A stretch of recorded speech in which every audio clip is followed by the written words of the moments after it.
masturbates to it. She sits there and masturbates. I don't know how these couples don't notice her sitting there. And the odd thing she does to open the movie is when she's finished climaxing, I guess, or as she's climaxing, she opens her car door and she grabs a handful of dirty snow and she puts it down her pants. And so yeah, right off the bat, you kind of get a feeling of how odd this movie's going to be and how odd this character is.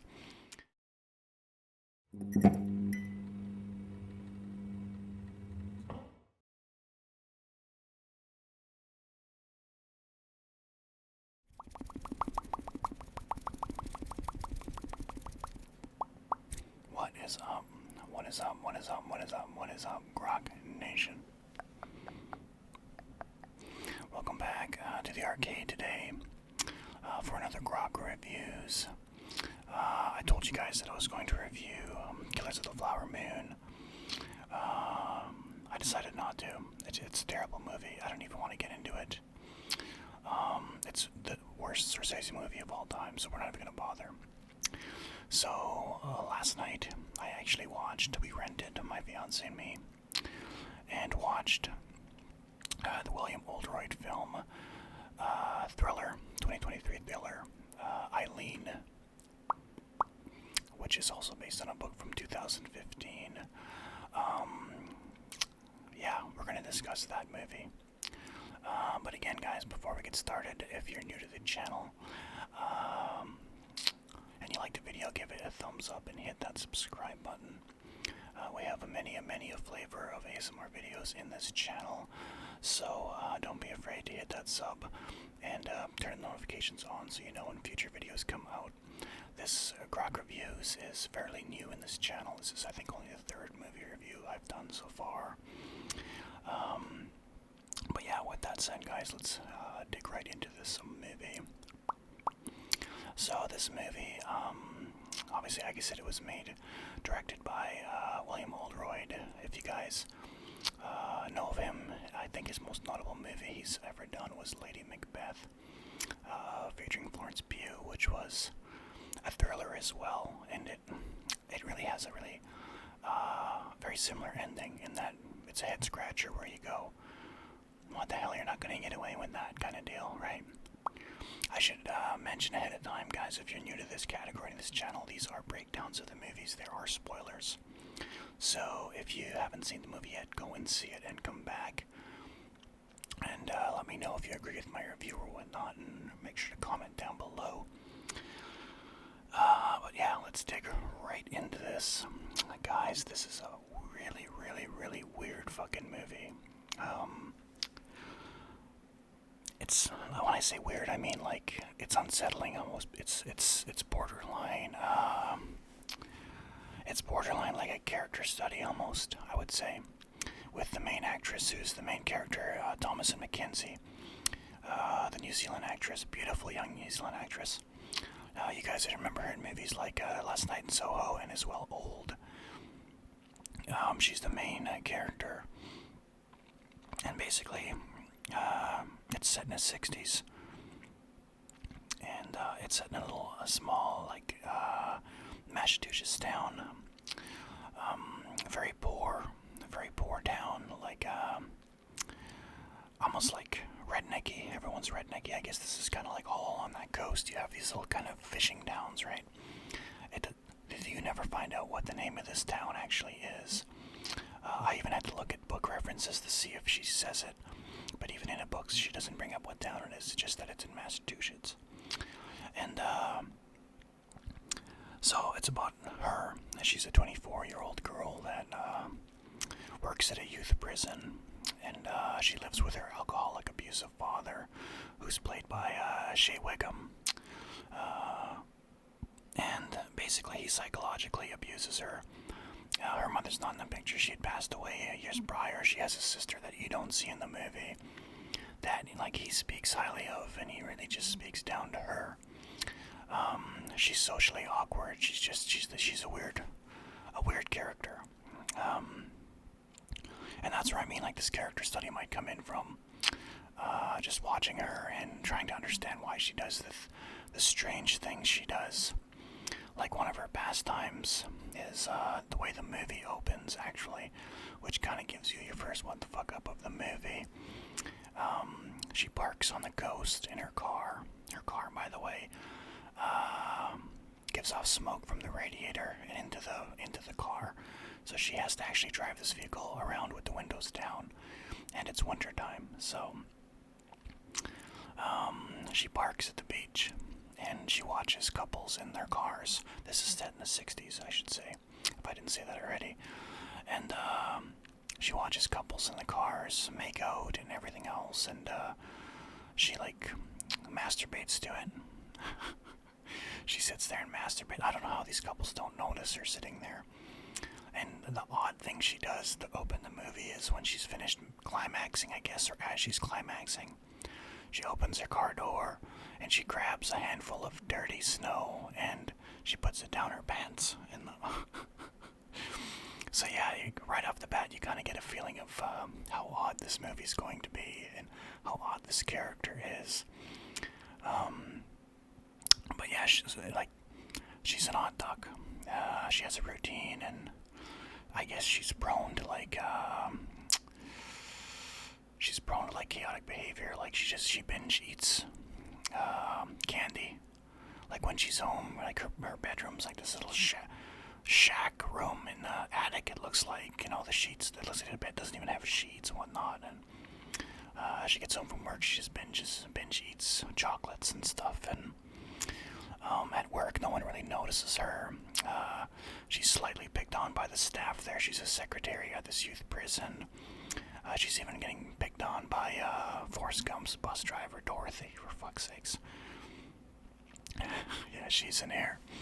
I can't remember what Ireland her last name is. She plays the mother. I think that's the only other actor of note. And Jimmy plays a cop. Jimmy from Yellowstone. But at this prison, like very boring,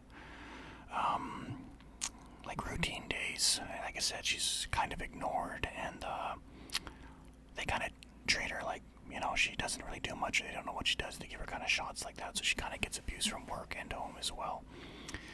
She has a crush on one of the prison guards there. A young guy, Oliver Teague, he plays him, I guess.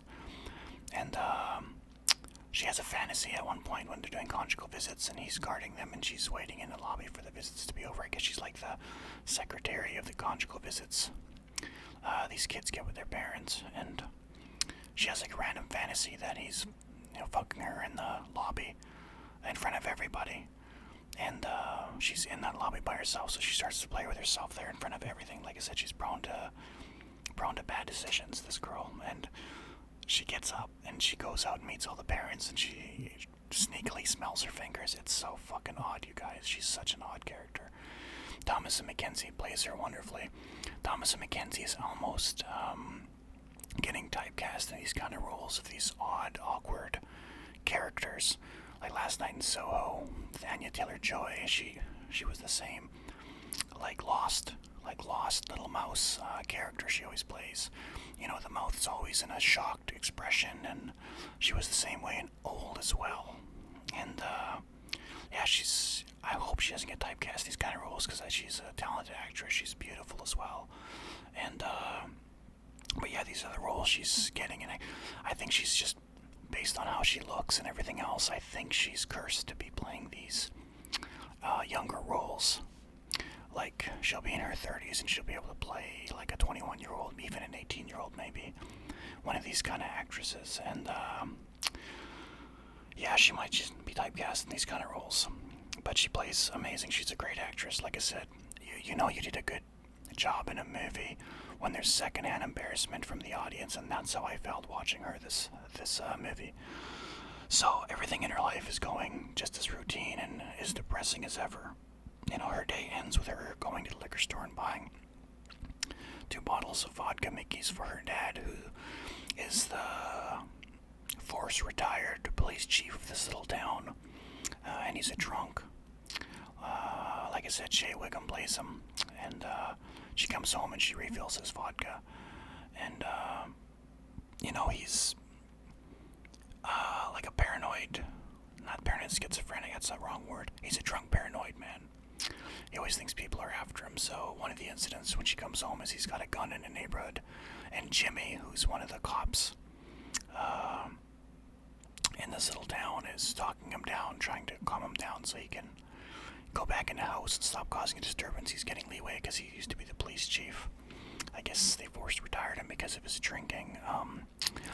But yeah, so, that's her routine. Come home, and this and that. Her one day at work, you see, when the movie starts, the prison psychiatrist actually retires, this older gentleman. And they talk about the new one that's coming, this Harvard psychologist. So she ends up seeing her the next day. It turns out to be Anne Hathaway in platinum blonde hair, and she's immediately taken back by her. Right away, you can see like the wheels spinning in her head. Anne Hathaway actually is kind to her and notices her and treats her like a human being. Treats her like she's an actual, member of the office, and just tries to be really friendly with her. And she is like, it's almost like to her, she's like from another universe. Because, Anne Hathaway's very well dressed. She's got the platinum blonde hair. She smokes cigarettes, which, Thomason doesn't, or Eileen, I should call her, doesn't. And she just wants to be here. She starts to smoke cigarettes because of her. And, tries to dress fancier, which you find out is her dead mother's clothes she wears. And yeah, she's enamored with her, and you can slowly see she's starting to get a crush on her. So there's a kid at this prison who she's like fascinated with. You don't know why at first. She stares at him in the rec yard when they're out for rec time. And at first I thought, okay, maybe she's got a crush on this kid, like the prison guard or whatnot. That's why she's always watching him. She watches him when he's in a hole, or the cave as they call it, and almost gets caught staring at him, and she fucks off. And well, it turns out that boy murdered his father, and she was curious as to why he murdered his father, how he could do that, because as you know, she fucking hates her father. He is so mean to her, and it really makes you feel sorry for her because he treats her like shit. Like I said, mentally abusive. For me, it actually hit a nerve, because I told you guys I lived with an aunt for over a year that 100% treated me exactly like this. And she had a son that he spoke of his other daughter from out of town to her, would talk down to her about the other daughter, and she was doing that with this son. And like I said, karma came back in the end. Her son ended up in the exact spot she was claiming I would end up in, and her son wasn't the success that I was. So karma does happen, but seeing the way he speaks to her and everything else, it really was bothering me because of this. But yeah, Anne Hathaway notices her, and she starts to get a bit of infatuation with her. And similar in the books, I guess from what I read, like she gets obsessed with the prison guard. The prison guard plays more of a role in the books than he does in the movie. She actually stalks him, sits outside his house, and waits to see him. Same thing with the prison kid. She watches him while he's masturbating in that solitary confinement cave, and she gets all hot and bothered by it, and she almost gets caught. And so yeah, she becomes enamored with Anne Hathaway, not the prison guard in this one. So Anne Hathaway invites her out for drinks one night after she shows interest in this kid that murdered his father during a conjugal visit. She tried to get the mother to speak with him, and the mother freaked out and left. The mother is played by this Ireland woman. I can't remember her first name. You guys would recognize her when you see her. So she takes him into her office to talk to her one-on-one. And she invites Eileen out for drinks that night. Cocktails, martinis, whatever martini she wants, because she's fancy. So Eileen shows up, and she orders beers or whatnot. She's nowhere near as fancy as this person is. This movie star is almost like she's looking at her as. And I don't know, like, there's questions that are, I ask myself, like, was Anne Hathaway actually a lesbian, or was she, bi-curious? I don't know what it was, but she really started putting the moves on Eileen, like subtle gestures that a woman does when a woman is attracted to you. She touches her knee, invites her to dance at first, like fun dancing and then slow dancing. And Eileen's just in love with her, and I feel so happy but also bad. This poor person, she's just this lonely individual that just desperate for any kind of friendship or companionship. And I'm like, oh man, is this woman gonna hurt her, or what's going on here? Like, you're really cheering for her at this point, and or at least don't confuse her. And she does. She kisses her goodnight when she leaves, which really fucks her up. So Eileen goes back into the bar when she leaves, and she continues drinking. And she wakes up in the morning in a puddle of her own vomit. It's really disgusting. It almost honestly made me get sick because my stomach wasn't too good. We had some pork chops, and they weren't really sitting well when we started to watch that film. And that really, really bothered me, seeing that scene. Oh my, and it was stuck in her hair. Ugh. But, so Eileen doesn't hear from her. The next day at work, she's extremely happy, thinking she's gonna see her, like her crush or whatever she has it in her head that she is. And she's not. She took vacation for Christmas. This is around Christmas time, I should add. So she's devastated. And when she gets home, Jimmy's there. Or sorry, the morning she woke up in her vomit, Jimmy was there.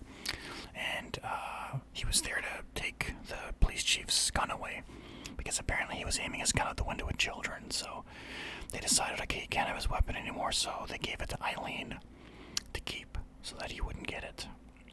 So she had this gun at this point.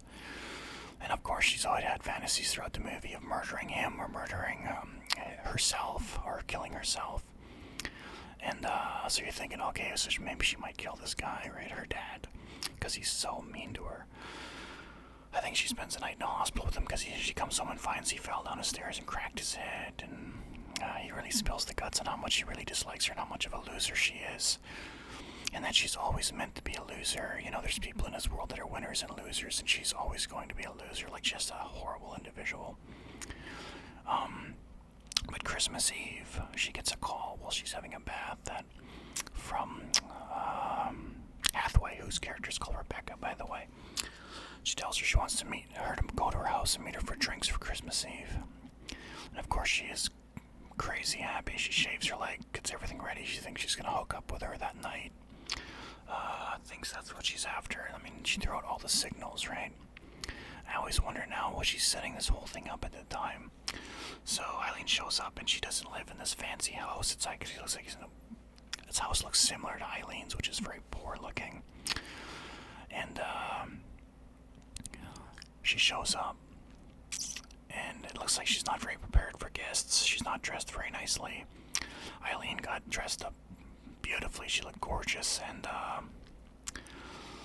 eventually she confides in Eileen that actually isn't her house. That's that kid's mother's house, the kid that murdered the father, and that she has the mother tied up downstairs in a basement.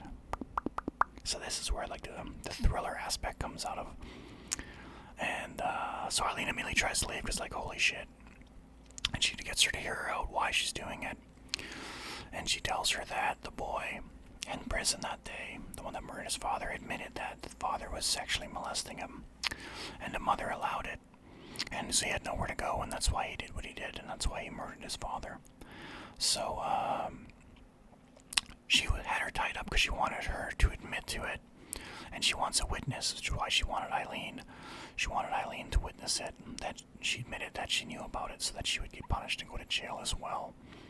I don't think they had any fantasies of that boy getting off for murder, but she at the very least wanted her to admit it, her guilt.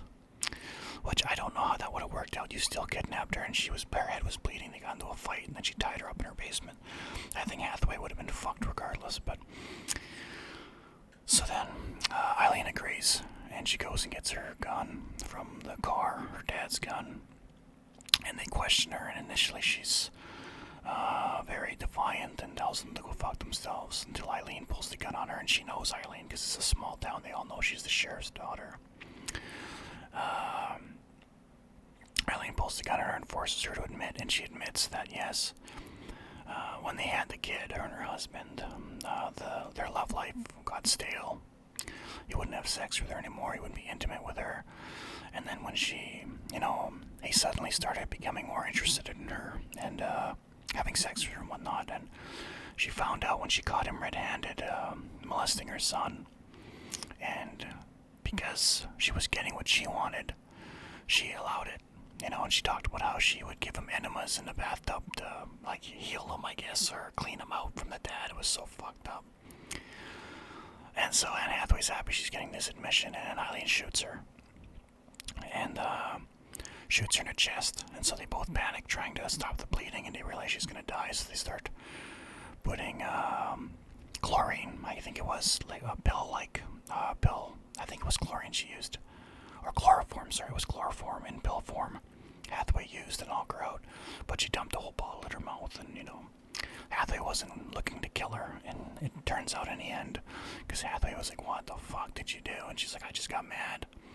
So then they come up with this plan that they're going to dump the car off with the gun at her house, and her dad's going to take the fall for it. They're going to think that dad did it, because he's just, you know, he's just waiting to die anyway. He's a drunk, you know, ogre. So Hathaway tells her, alright, I'll meet you at your house, and then, you know, they were going to go to New York together and start a new life, and Eileen had some savings. I don't know how much money it was, but she had a little bit of money she kept putting away from her checks in a little can she hid in the attic, and, yeah, Eileen goes home, puts on, you know, more of her mother's clothes, a nice big black fur coat, and she grabs all the savings, and she waits for Hathaway to come, which Hathaway never comes, so she realizes Hathaway bailed on her. So then she just drives the vehicle out into the woods, rolls the windows up, and lets all the exhaust go in there, all that shit from the motor, and she just leaves her, and walks out on the side of the road, hitchhikes towards New York, and gets picked up by a semi, and, she's all happy as she's driving away, and that's it. That's the movie, and it's... I'm like, so why did you close the windows? You're hoping that they'll think she killed herself. What about the massive hole in her chest from that fucking magnum you just shot her with? Like, they're gonna know she was murdered, and they're gonna know that's your vehicle. And you're missing. You're not in town anymore, so yes, there's gonna be a massive manhunt for you. This is the 60s, mind you. There was no fingerprints or DNA yet. This is the golden age, 60s and 70s of serial killers, but still... It won't be a serial killer or a mystery, like a Night Stalker kind of deal. They're going to know who did it because it's her vehicle and she goes missing, right? So, and that's the end of the movie.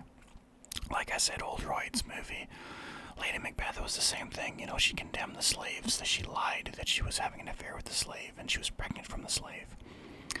And, you know, the movie ends that way and it's like, okay, everyone's going to know that when the baby comes out black, that clearly the slaves were telling the truth, like, but that's how the movie ends, and that's how similar feeling you get from this, and you're like, you're not going to get away with this. But I looked up in a book, and apparently in a book, because it's written from a journal form from her, like, she actually moves to New York, and she's telling a story from years later.